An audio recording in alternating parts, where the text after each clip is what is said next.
Welcome to Healing Horizons. I'm Chris Daniels, your host, and today we're unpacking what Trump's new Ibogaine order means for veterans, PTSD, and the future of healing.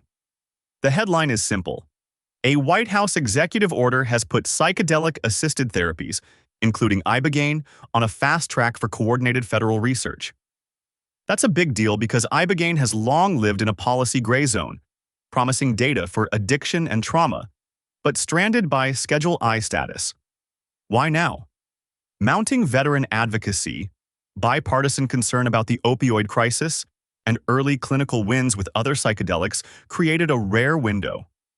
This order signals that Washington wants answers, not anecdotes, and it asks agencies to move together, faster, and with accountability. Let's start with what the executive order actually directs.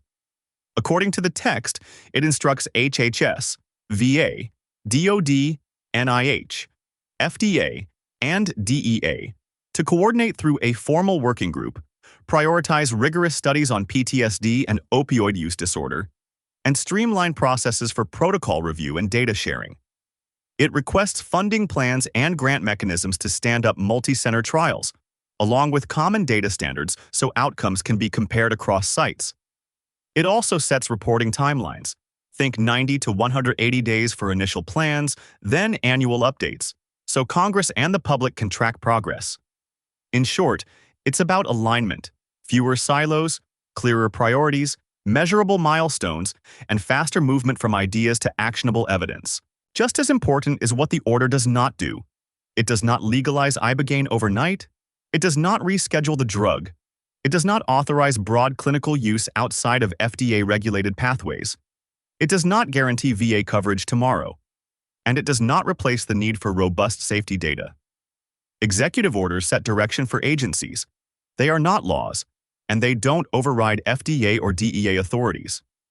So if you hear claims like, Ibogaine is now legal, or the VA will pay next month, that's misinformation. What this order does is open doors and remove friction for research and coordination. Access still runs through trials, special permissions, and strict medical oversight. Where does Ibogaine stand today in the United States? It remains a Schedule I-controlled substance, defined as having no accepted medical use and a high potential for abuse. That classification requires researchers to obtain DEA Schedule I licenses, secure specialized storage, and follow tight chain of custody rules. On the clinical side, the FDA can authorize investigational studies under an IND, but those must meet modern standards for safety monitoring, manufacturing quality, and protocol design. If one or more pivotal trials demonstrate safety and efficacy for a specific indication, FDA could approve a product, and then DEA would conduct a scheduling review. Rescheduling typically follows FDA approval, not the other way around. So what are the realistic pathways to access in the near term? First, clinical trials. These are the gold standard.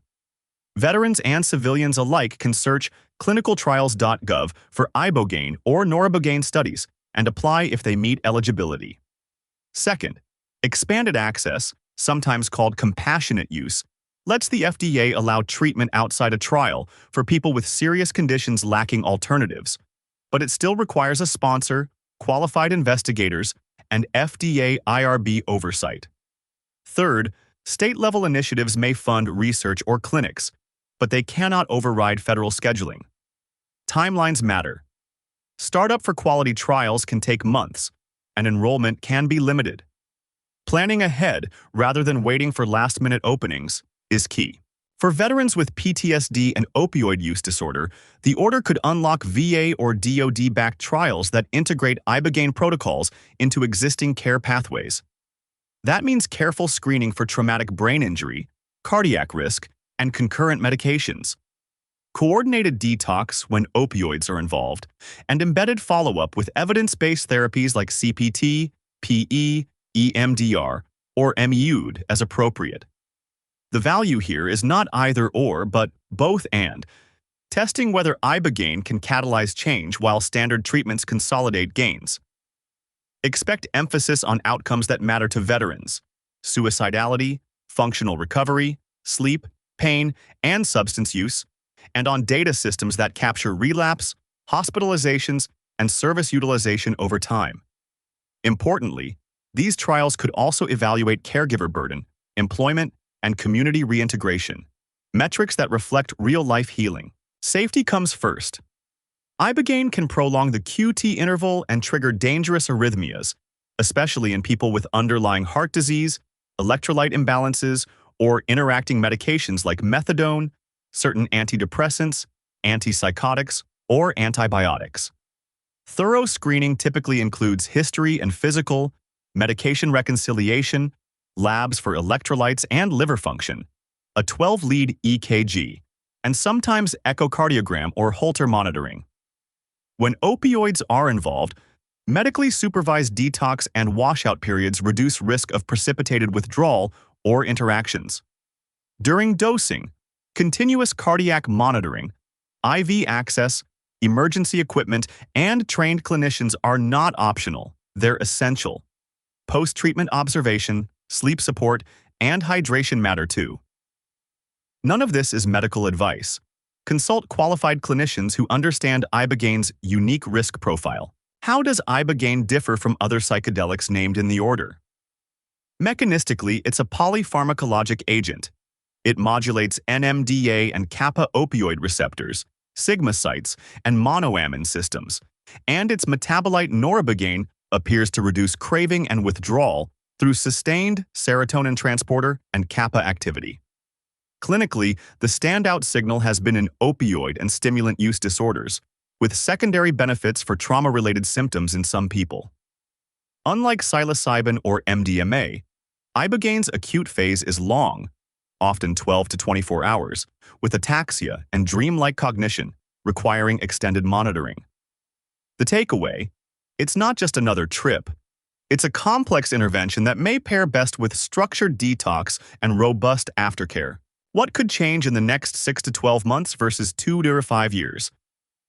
Near term, look for funding calls from NIH or the VA, new INDs or protocol amendments, site selection for multi-center studies, and the formation of a federal working group with a public charter. Universities and health systems may announce pilot collaborations, and professional societies could publish consensus guidance on screening and monitoring. Over 2 to 5 years, the arc could include Phase 2 readouts, Phase 3 launches if signals are strong, FDA breakthrough or fast-track designations, if justified, and, ultimately, an approval decision for a specific indication. Only then would DEA review scheduling and payers evaluate coverage. Which signals should you watch from federal agencies? From HHS, establishment of an interagency task force and publication of a strategic plan. From NIH, requests for applications specific to Ibogaine or addiction-focused psychedelic science. From FDA, guidance on trial design, safety monitoring, and potential use of adaptive or platform trials. From VA and DoD, announcements of investigator-initiated studies, clinical site readiness, and recruitment calls. From DEA, clarifications for schedule, iResearch handling or quota adjustments. Also watch the Federal Register and grants.gov for notices and agency advisory committee meeting agendas where these topics might surface for public comment. How will this ripple into Mexico, where most Ibogaine treatments currently occur? Expect increased U.S. interest, more inquiries from veterans and families, and pressure on clinics to elevate clinical standards and publish transparent outcomes. Centers that partner with universities or contribute de-identified data to registries will stand out. If you're considering treatment in Mexico now, vet carefully. Medical leadership. Who is the supervising physician? What credentials and emergency experience do they have? Screening. Do they require EKG, labs, medication review, and supervised detox when indicated? Monitoring. Is there continuous cardiac monitoring, IV access, crash cart, and hospital transfer protocols? Dosing. Are protocols individualized with weight, comorbidities, and meds in mind? Aftercare. Is there structured integration, relapse prevention planning, and coordination with U.S. providers? Transparency. Will they share adverse event policies and aggregate outcomes? Also confirm travel legality, passport validity, and ensure someone can accompany you home.